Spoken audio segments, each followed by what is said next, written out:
ये कक्षा 12 पीयूष प्रवाह का दूसरा जो पाठ है वो है आत्मकथा अंश सत्य के प्रयोग। और इसके लेखक का नाम जो है वो मोहनदास करमचंद गांधी। अर्थात तो आप कहेंगे मोहनदास करमचंद गांधी का जन्म 2 अक्टूबर 1869 को गुजरात काठियावाड़ के पोरबंदर नामक स्थान पर हुआ। गांधी भारतीय स्वतंत्रता आंदोलन के प्रमुख नेता थे। उन्होंने सत्याग्रह के माध्यम से अंग्रेजी हुकूमत के अत्याचारों के प्रतिकार में महत्वपूर्ण भूमिका निभाई। उसने सत्याग्रह की नींव अहिंसा सिद्धांत पर रखी। आज पूरा संसार उन्हें महात्मा गांधी के नाम से जानता है। नेताजी सुभाष चंद्र बोस ने 6 जुलाई 1944 को रंगून रेडियो से गांधी के नाम जारी प्रसारण में उन्हें राष्ट्रपिता कहकर संबोधित करते हुए आज़ाद हिंद फौज के लिए उनका आशीर्वाद और शुभकामनाएं मांगी थी। देश में प्रतिवर्ष उनका जन्म दिवस गांधी जयंती 2 अक्टूबर को मनाया जाता है। विश्व के अंतर्राष्ट्रीय अहिंसा दिवस के रूप में मनाया जाता है। इनका निधन 30 जनवरी 1948 को हुआ। पाठ का परिचय देखिए। इस पाठ में महात्मा गांधी द्वारा लिखित सत्य के प्रयोग अथवा आत्मकथा के अंश काशीनाथ त्रिवेदी द्वारा अनुदित कुछ अंशों का संकलन है। पाठ का सभ्य पोशाक में अंश जहाँ विद्यार्थियों को छद्म आकर्षणों से परे रहकर दूर रख कर के विद्यार्थी बनने की सलाह देता है, वहीं बलवान से भिड़ंत से अन्यायी से डटकर मुकाबला करने की हिम्मत बनती है। आत्मिक शिक्षा में संयम और आत्मनिर्माण के लिए प्रेरित करती है। शांति निकेतन अंश में गांधी जी ने भारतीय जीवन मूल्यों से ओतप्रोत संस्कार, सहयोग व समरसता से साक्षात्कार करवाया है। तो खादी का जन्म में स्वावलंबन एवं स्वदेशी की महत्ता उजागर की है। इसी प्रकार गांधी जी की आत्मकथा हमें सात्विक एवं सार्थक जीवन जीने की प्रेरणा देती है। तो पहला जो इसका अंश है वो है सभ्य पोशाक वाला। जो पहला पार्ट है सभ्य पोशाक, तो आप पहले पार्ट को देखिए अन्नाहार पर। तो मैं आपको डायरेक्ट समरी कर देता हूँ, फिर आप डायरेक्ट क्वेश्चन आंसर कर लेंगे इसके। तो पहले अंश के अंदर आपको ये कहना चाहते हैं गांधी जी कि अन्नाहार के प्रति बढ़ती अपनी श्रद्धा के विषय में उन्होंने बताया कि आहार नीति पर समस्त प्रकार की पुस्तकों को ध्यान से पढ़ते थे।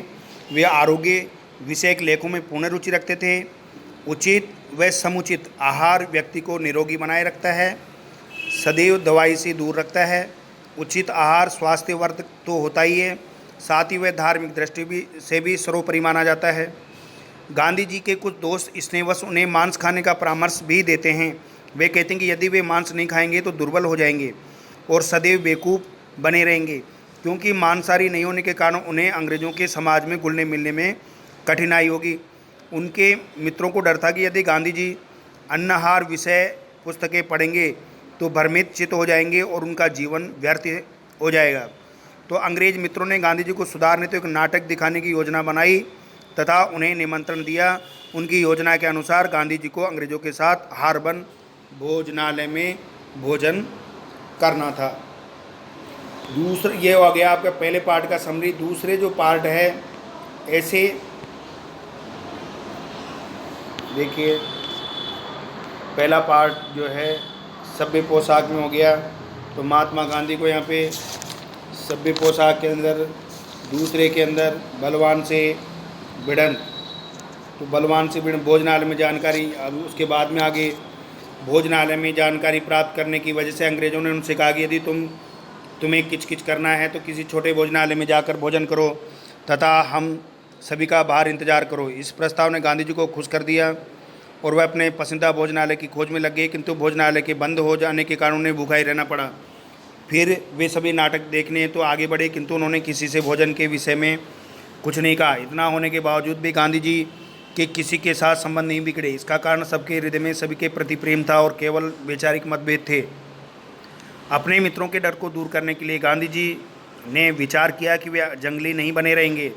अब गांधी जी ने दृढ़ निश्चय कर लिया। वे सभ्यता के सभी लक्षण को अपनाएंगे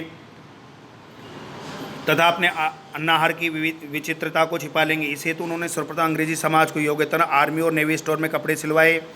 बंदी बंधाई टाई पहनना शिष्टाचार में सम्मिलित नहीं था, अतः टाई बांधने का भी प्रयत्न किया। अतः उन्हें ये महसूस हुआ किया कौन सा उन्हें इंग्लैंड में आजीवन रहना, इसलिए उन्हें अपने पैसे से संबंधित नौकरी ही करनी चाहिए। उन्हें समझ में आ गया कि उनकी पहचान उनके अपने सदाचार की सभ्यता से होनी चाहिए, न कि सभी बातों से। सभ्य बनने की सनक ने उनके लगभग 3 महीने बिगाड़ दिए और अब जाकर गांधी जी स्वयं को सही छात्र पाने में सफल हुए। अर्थात उन्होंने वो पाश्चात्य संस्कृति के सारे स्टाइल्स को चेंज कर दिया। बलवान से भिड़ंत, तीसरा जो पार्ट है उसके अंदर बताया कि बलवान से भिड़ंत। इसके अंदर ये कहना चाहता है राइटर गांधी जी कि एशियाई अधिकारियों के बड़े तथा जवान से गांधी जी ने देखा कि यहाँ हिंदुस्तानी, चीनी आदि की सुनवाई नहीं होती थी, बल्कि उन्हें परेशान किया जाता था। पीड़ितों ने गांधी जी से कोई समाधान निकालने की याचना की। गांधी जी का प्रमाण एकत्रित करने में सब लोग व्यस्त हो गए। प्रमाण एकत्रित करने के पश्चात गांधी जी वहाँ के पुलिस कमिश्नर से मिले तथा उन्हें लगा कि कमिश्नर एक न्यायप्रिय व्यक्ति हैं। गांधी जी के समान ही कमिश्नर को भी इन घटनाओं के विषय में कोई जानकारी नहीं थी। गांधी जी समझ रहे थे कि गोरे अपराधियों को सज़ा दिलाना एक मुश्किल कार्य है, फिर भी उन्होंने कोशिश करना बंद नहीं किया और गांधी जी को अपराधियों के खिलाफ कार्रवाई करने का यकीन दिलाया। गांधी जी की पहचान छिप नहीं सकती थी, क्योंकि जब वे रोज़ कमिश्नर से मिलने जाते थे तो सभी लोग देखते थे। गांधी जी के ऑफिस पर जासूसों द्वारा निगरानी और जासूसी की जाने लगी और सभी समाचार बड़े अधिकारियों तक पहुंचाई जाने लगी। अधिकारियों की यातनाएं इतनी ज़्यादा थी कि उन्हें जासूसी भी किराए पर नहीं मिलते थे। हिंदुस्तानी और चीनियों की सहायता से ही इन अधिकारियों के पकड़े जाने की कुछ उम्मीद थी। दोनों अधिकारियों के खिलाफ मुकदमे चले, किंतु मजबूत साक्ष्य होने के बाद भी दोनों बच गए। गांधी जी और कमिश्नर बहुत निराश हुए। गांधी जी को अपनी वकालत और बौद्धिक स्तर दोनों से अरुचि होने लगी, क्योंकि बुद्धि का प्रयोग तो यहाँ अपराध को छिपाने के लिए होता था। दोनों अधिकारियों के अपराध प्रसिद्ध होने के कारण सरकारों ने बर्खास्त कर दिया। एशियाई विभाग को साफ हुआ तथा हिंदुस्तानियों के हौसले की प्रशंसा हुई। इससे गांधी जी की प्रतिष्ठा, पैसा और उनका कद और भी बढ़ गए। चौथा पार्ट के अंदर है कि चौथे पार्ट में उन्होंने कहा कि अधिकारियों के क्रूर व आदताई होने के बावजूद भी गांधी जी के मन में व्यक्तिगत रूप से इनके खिलाफ कोई वैरभाव नहीं था। उनकी कंगाली की परिस्थिति में भी गांधी जी ने इनकी सहायता की थी। मददगार व्यवहार और स्वभाव कारण इनके संपर्क में आने वाले सभी गोरे लोग इनसे निर्भय रहने लगे, अर्थात उनमें डर दूर हो गया। अच्छे कार्य के प्रति सम्मान और बुरे कार्य के प्रति तिरस्कार सभी व्यक्तियों में होना चाहिए। यदि हम समझ गए अहिंसा के बगैर सत्य प्राप्त हो ही नहीं सकता था। व्यवस्था अथवा पद्धति के विरुद्ध संघर्ष उचित है, किंतु व्यवस्था के प्रति संघर्ष उचित नहीं, क्योंकि ये अपने प्रति संघर्ष करने के समान है, क्योंकि हम सभी एक ही ब्रह्मा की संतान हैं। व्यवस्था का तिरस्कार करने से उनकी अनंत शक्तियों का तिरस्कार होता है और समस्त संसार को हानि पहुंचती है। आत्मिक शिक्षा के अंदर उन्होंने ये कहा है अगले पार्ट में कि छात्रों को आत्मा को शिक्षित किए बगैर उनके शरीर पर हृदय को सही से शिक्षित नहीं किया जा सकता है। समस्त छात्रों को अपने अपने धर्म के आचार तत्वों का सामान्य ज्ञान होना चाहिए, जो कि उनकी बुद्धि को शिक्षित करने तो जरूरी है, किंतु आत्मा को शिक्षित करना एकदम अलग विभाग है, क्योंकि आत्मा का विकास करके ही सच्चरित्र को निर्मित किया जा सकता है। इसके माध्यम से ईश्वर का ज्ञान व आत्मज्ञान प्राप्त होता है। आत्मज्ञान की प्राप्ति हेतु बहुत अधिक परिश्रम करना पड़ता है, क्योंकि बिना परिश्रम के समस्त ज्ञान बेकार है। आत्मज्ञान शीघ्रातिशीघ्र प्राप्त करने का प्रयत्न करना चाहिए। बुढ़ापे तक, न कि बुढ़ापे तक, मतलब इसको दूर करना चाहिए। टालने से हमारा जीवन भार युक्त हो जाता है। 1911 और 1912 में गांधी जी के विचार इस तरह के थे। बच्चों के संपर्क में आने के कारण गांधी जी ने महसूस किया कि बच्चों को आत्मज्ञान किताबों द्वारा नहीं दिया जाना चाहिए। दूसरे विषयों के समान ही आत्म शिक्षा आत्मिक व्यायाम के माध्यम से ही दिया जाना चाहिए। आत्म शिक्षा प्रदान करने में अध्यापक का आचरण सबसे अधिक विशिष्ट होता है। मैं स्वयं असत्य बोलकर अपने छात्रों को सत्य बोलने की शिक्षा किस प्रकार दे सकता हूँ? डरपोक अध्यापक अपने छात्रों को निडर कैसे बना सकता है? इन भावनाओं से शिक्षा प्रदान करने पर हमारे छात्र हमारे अध्यापक बन जाएंगे। शिक्षक को स्वयं के लिए नहीं, अपितु अपने छात्रों के लिए अच्छा बनना एवं रहना चाहिए। अध्यापक को भी सत्य बोलना चाहिए और छात्रों में भी ऐसी भावना विकसित करनी चाहिए। महात्मा गांधी का उद्देश्य। शांति निकेतन के अंदर देखिए, अगला जो है शांति निकेतन। मैं आपको समरी बता रहा हूँ इसकी। अब देखिए कि गांधी जी का राजकोट से शांति निकेतन पहुँचते वहाँ के शिक्षकों और विद्यार्थियों ने उन पर अपने प्रेम की बरसात कर दी। यह उनकी भेंट कालेलकर से पहली बार हुई। कालेलकर जी विलायत में गांधी जी के समकालीन और पूर्व परिचित थे। कालेलकर के अनुसार विद्यालय में ही पारिवारिक भावना होनी चाहिए, अतः सभी अध्यापकों को कुछ न कुछ नाम और कालेलकर को का नाम दिया गया। काका कहकर के लोग बुलाने लगे। विद्यालय बंद होने पर वह परिवार बिखर गया, किंतु इन लोगों ने अपना आध्यात्मिक संबंध ही नहीं त्यागा। काका साहब और यहाँ के एक और सदस्य थे चिंतामणि शास्त्री, संस्कृत सिखाते थे। गांधी जी के समूह को फिनिक्स नामक जिस आश्रम में ठहराया गया था, वहाँ सभी नियमों का बारीकी से पालन होता था।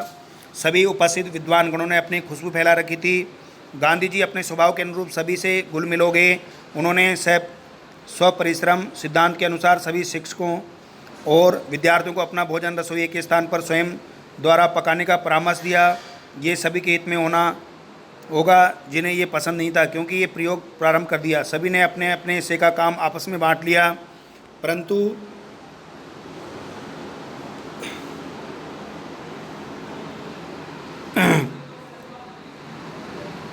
इसे सभी ने अपने अपने हिस्से का काम आपस में बांट लिया, किंतु इसे अचानक नहीं ग्रहण किया जा सकता था। रोज़ विचार विमर्श होता था।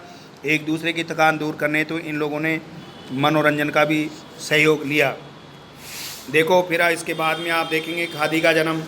अब मैं ज़्यादा आपको देखो आप ये उसके अंदर आप इससे पहले ये भी कहते कि फिनिक्स का जो रसोईघर स्वावलंबी बन गया था, क्यों?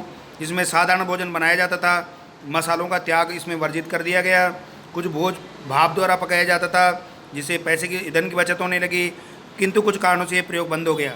इसमें कुछ हानि हुआ न कुछ प्रयोग उपयोगी साबित हुए।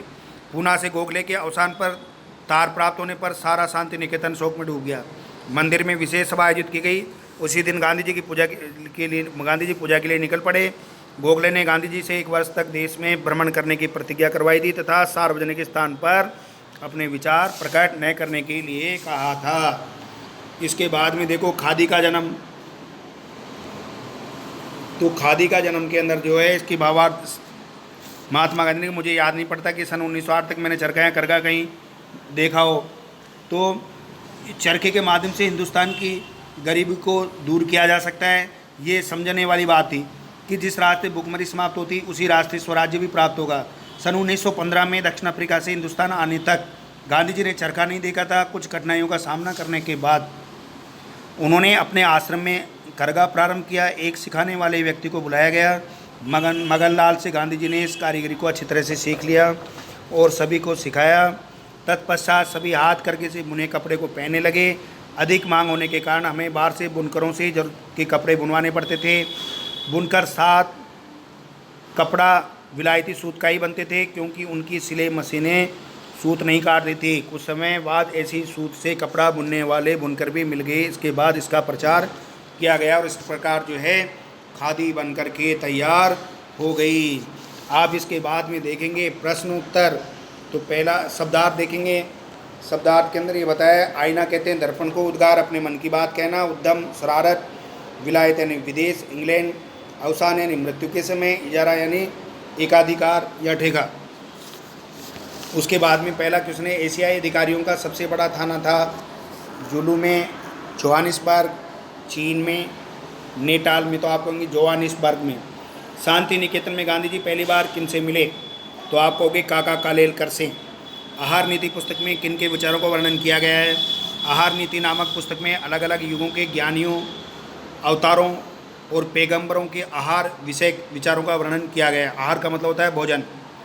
गांधी जी के अनुसार आत्मज्ञान प्राप्ति के बारे में लोगों ने क्या भ्रम फैला रखा था?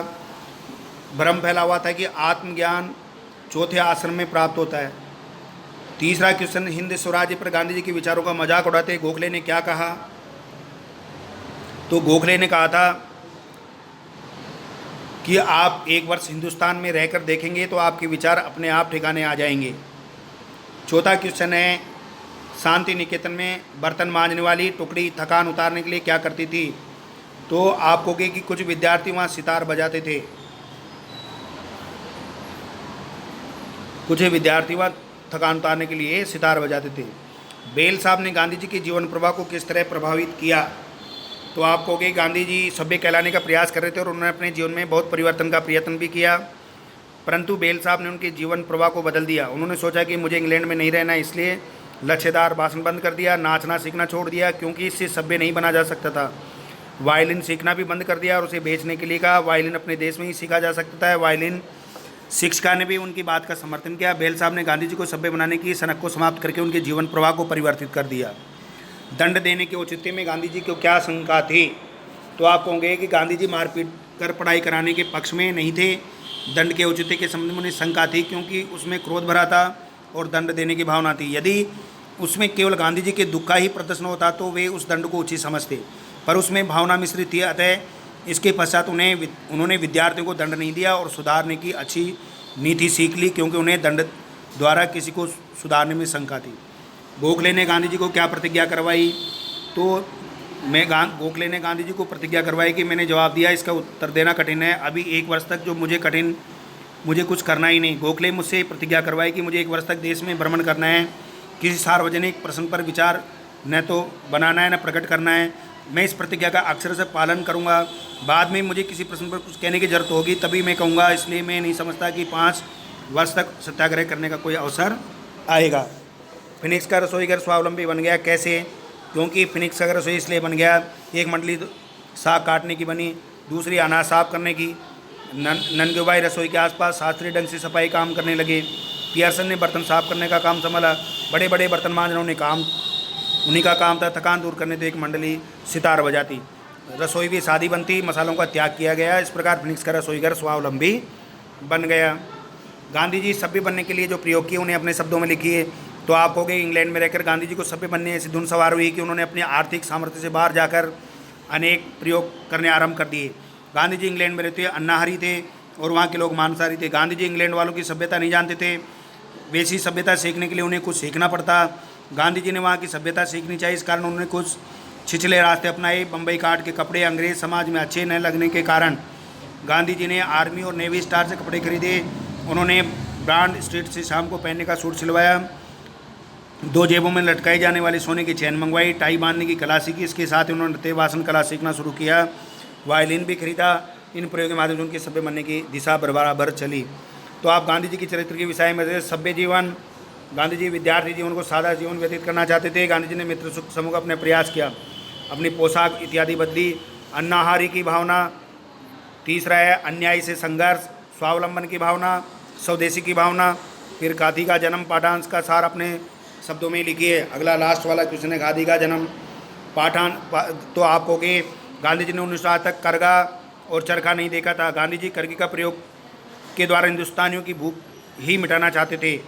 भूख ही मिटाना नहीं चाहते थे बल्कि स्वराज्य का रास्ता भी खोजना चाहते थे। इसी दृष्टि से उन्होंने 1915 में अफ्रीका से लौटने के बाद चरखे और करगे का काम प्रारंभ करने की कोशिश की। करगा शुरू करने में गांधी जी को बड़ी कठिनाइयों का सामना करना पड़ा था क्योंकि करगा काम करने वालों की उन्हीं कमी महसूस हुई थी। दूसरी ओर आश्रमवासियों ने मिलकर कपड़े पहनना बंद कर दिया। इस कारण से बाहर के बुनकरों से आश्रमवासियों को अपनी आवश्यकता का भुगतान बुनवाना पड़ता था। बुनकर सारा कपड़ा विलायती सूत का ही बुनते थे क्योंकि देसी मिलें अपनी सूत काटती नहीं थी। ये सब देखकर हम सब हाथ से सूत काटने को अधीर उठे, लेकिन सूत काटने की समस्या का हल नहीं देखा। बड़ौद शिक्षा परिषद में गांधी जी की मुलाकात गंगाबाई से हुई। वह बड़ी हिम्मत वाली और समझदार थी। उन्होंने गांधी की चरखे की खोज में भटकने की पूरी प्रतिज्ञा की और उनका बोझ हल्का किया। इस प्रकार जो है आप क्वेश्चन आंसर इत्यादि को कर लेंगे होमवर्क के अंदर। और आपके पार्ट 2 कंप्लीट हो गए हैं। दोनों पार्टों के समझ करके समरी और उसके क्वेश्चन आंसर मैंने बता दिए, आप पूरे कर लेंगे।